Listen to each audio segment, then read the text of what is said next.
喺海拔接近3000米嘅吉爾吉斯，呢場馬拉松有專業跑手，仲有一班稀客。我就坐咗一架特製輪椅上面，咁就有6-7個人扶，咁就去咗6日。咁開頭我見到子健啦，咁見到坐喺個輪椅啦，同埋佢年紀就比較細，覺得佢一定係一啲即係好需要照顧啊嘅小朋友啦。但係喺呢個旅程發現咗，變咗可能係有時係佢鼓勵翻我，或者係佢照顧翻我咁樣咯。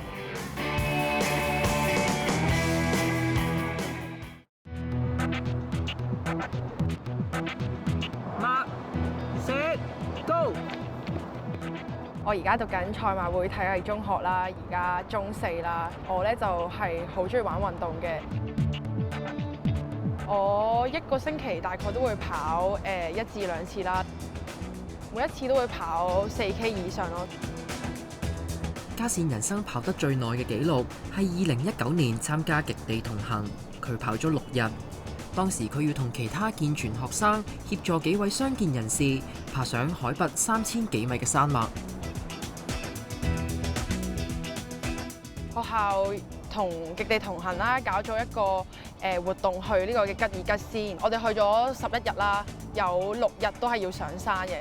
我哋同行有3位傷健嘅人士嘅，一位就係盲人啦，而另一個咧就係自閉症嘅，而另外一個男仔啦，佢得10歲到啦，坐喺輪椅度啦，要我哋用特製嘅輪椅去推佢上山。起初佢好渴望去吉爾吉斯，但報名嘅時候都心大心細。我啲同學聽到嘅時候，聽到有傷殘人士嘅時候，即係覺得同 disable 嘅人一齊相處係一件羞恥嘅事啦，可以話。所以佢哋就退出咗咯，都好介意同學嘅目光啦。但係最後我經歷咗成年嘅 program 之後，同啲傷健人士嘅關係好咗啦，幫到人係一件好開心嘅事咯。過咗同傷健人士合作嘅心理關口，極地之旅令佢最深刻嘅係當時10歲患道輕視肌肉營養不良症嘅子健。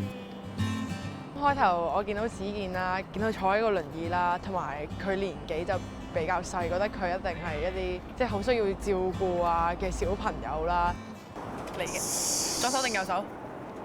左手右手揀啦。呢個需要被照顧嘅小朋友，到頭嚟成為咗嘉善嘅鼓勵。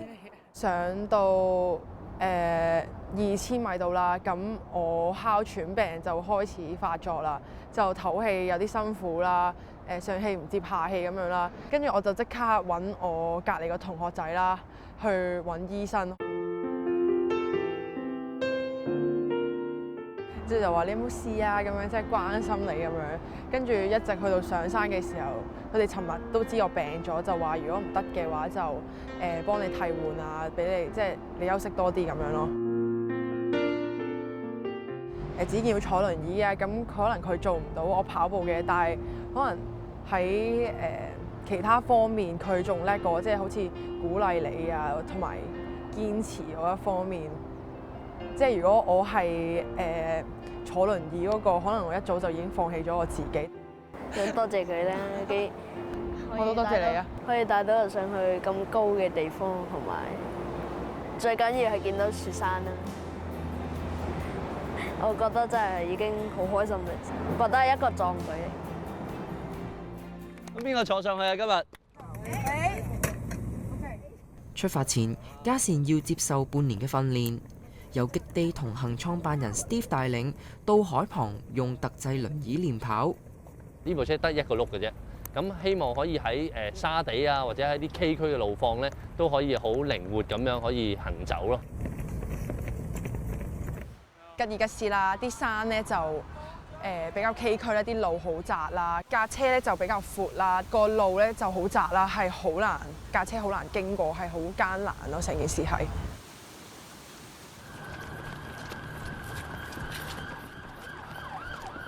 要喺3日入邊完成100公里嘅沙漠賽事，佢哋同一時間大約有8至10個人幫手推輪椅，攰嘅時候就休息下換人。呢啲繩我冇拆到。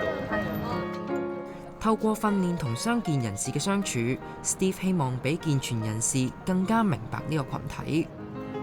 傷殘人士喺呢個社會上面，佢個貢獻都好大，但係正我哋要知道嘅就係佢哋嘅存在嘅價值，同埋佢哋嘅存在對於個社會嘅付出咯。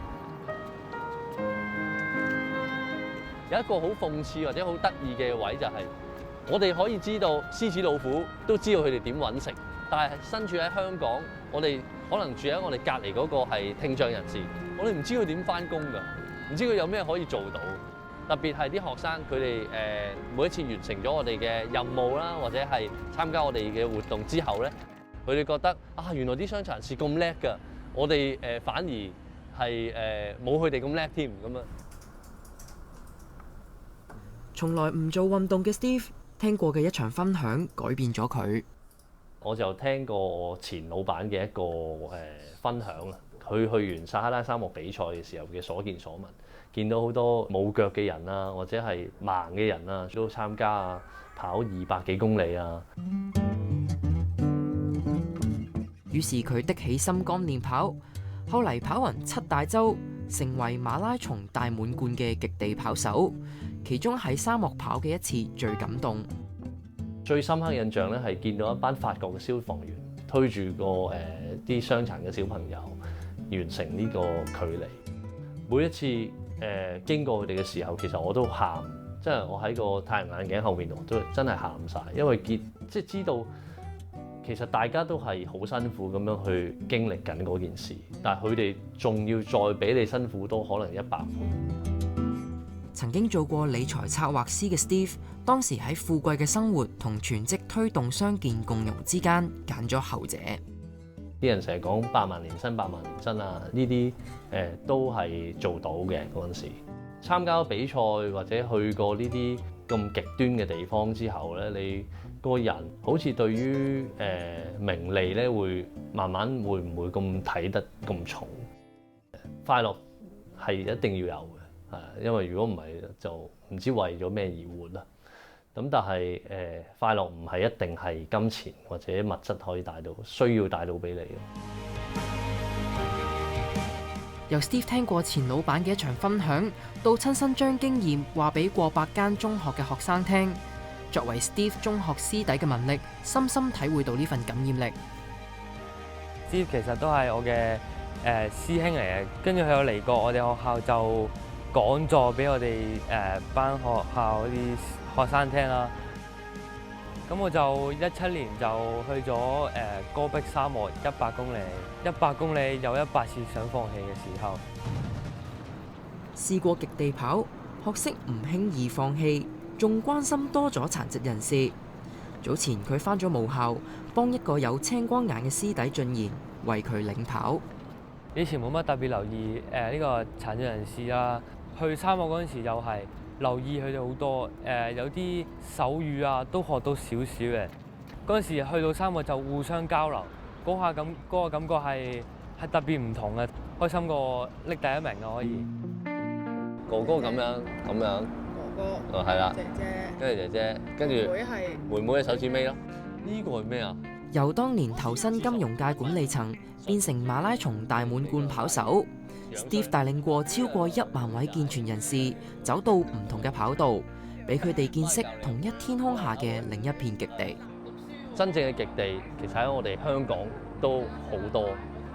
你見到籠屋戶，見到性別歧視，見到單親家庭，見到甚至乎孤兒寡婦咁樣，佢哋都會生活喺極地。或者如果你見到人哋生活喺一個比較差嘅情況底下，你又會唔會行多一步同佢一齊解決問題？極地同行，呢個係